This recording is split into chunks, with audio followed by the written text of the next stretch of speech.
It has the Beats sound system, which is, I would say, probably above average as far as a new vehicle, you know, like factory radio.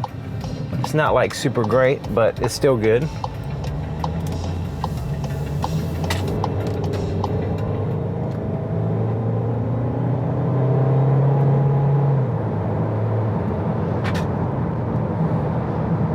The acceleration is okay. I mean, it's not going to impress you, but it's not going to annoy you either. It's not going to be too slow, and you're going to be able to accelerate and emerge into traffic and get to the speeds that you need to get to.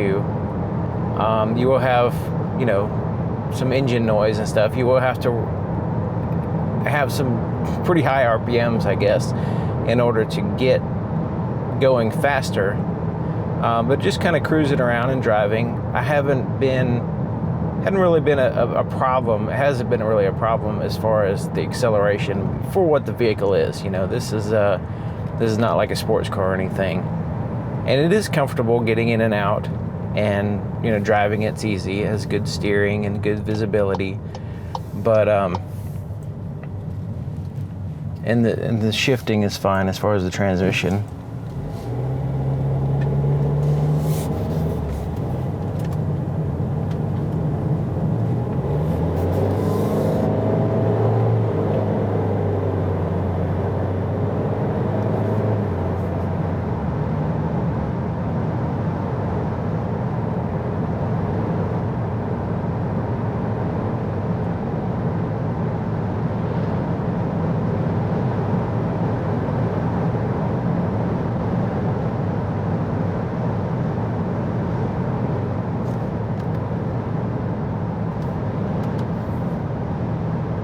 So you may be able to hear a little bit of exterior noise.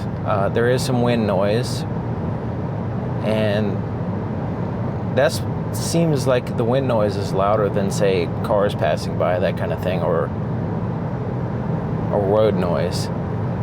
What stands out to me is the wind noise. And it's got a little bit of wind today, but it's not like a super windy day.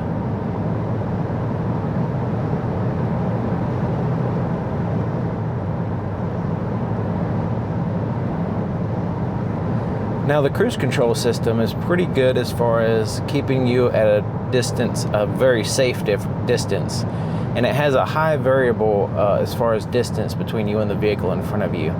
So it actually, I prefer a far distance, and this one actually goes a little bit, it has the ability to have it really far as far as the distance to the next car in front of you with that radar adaptive cruise control. So I like the fact that I have that, you know, I can have that very, very safe distance when needed. What I don't like is vehicles that, even if you put at the furthest distance away, you're still a little bit too close. I don't like that kind of stuff. So having this variable is good. The lane keep assist system it's okay as far as the way it works. It kind of like, you know, tries to somewhat keep you in the lane, but as you can see, it's like hugging the center of the road while there's cars coming and stuff like that, which I don't like. And it'll actually kind of tug you toward, you know, it kind of tug you around within the lane, but it'll keep you in the lane for the most part. But the annoying thing is that even if you're holding the steering wheel, sometimes it doesn't detect that you're holding the steering wheel and has a very jarringly loud, but like a ding sound all the time. That's kind of like a false alarm because I have my hands on the steering wheel and I'm driving. But you know, if you're on a straight road, you don't need much movement of the steering wheel to stay on the road. So, you know, it doesn't detect that you're holding the steering wheel. So all of a sudden it's like bang, and it's like all the time, you know, a lot more than what is needed. It's very, you know, jarring and annoying that happens. So I tend to just turn that feature off because it's just you know, it doesn't function properly apparently. So I tend to turn it off. But the adaptive cruise control hadn't really been a problem.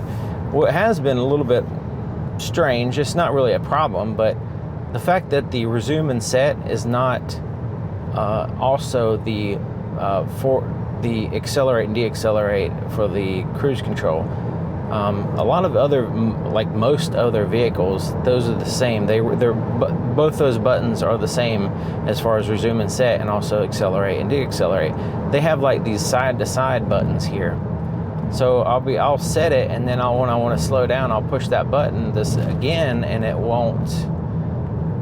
I have to like remember that these other buttons are there, which seems a little bit too complex as far as, unnecessarily complex. Maybe they're just adding these buttons to, match the other side, in which they need these buttons for other reasons. But this could definitely be simplified like other vehicles. You only need like 4 buttons really, or 5 buttons. But as far as driving it, the seat's pretty comfortable. The position here is okay. Getting in and out's good, like I mentioned. The screen is a full digital screen, and I can see everything fine. Everything's a little bit small. It has all this empty space on the screen, so there's a lot of space that could be utilized a little bit better, in my opinion. But it is visible and all that stuff.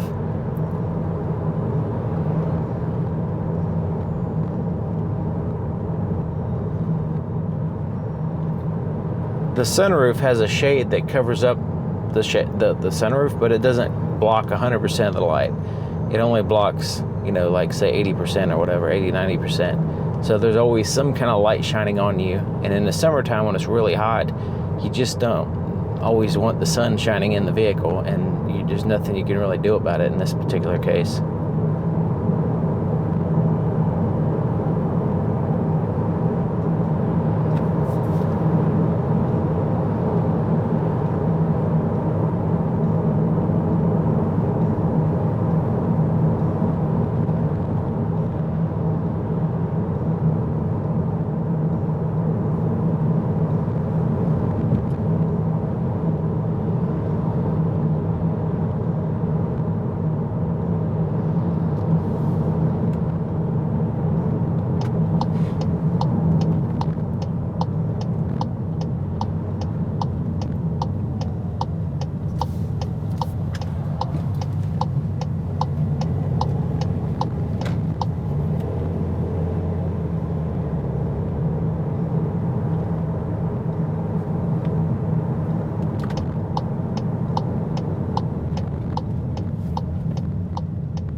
The turn signal clicking noise is a little bit loud, in my opinion.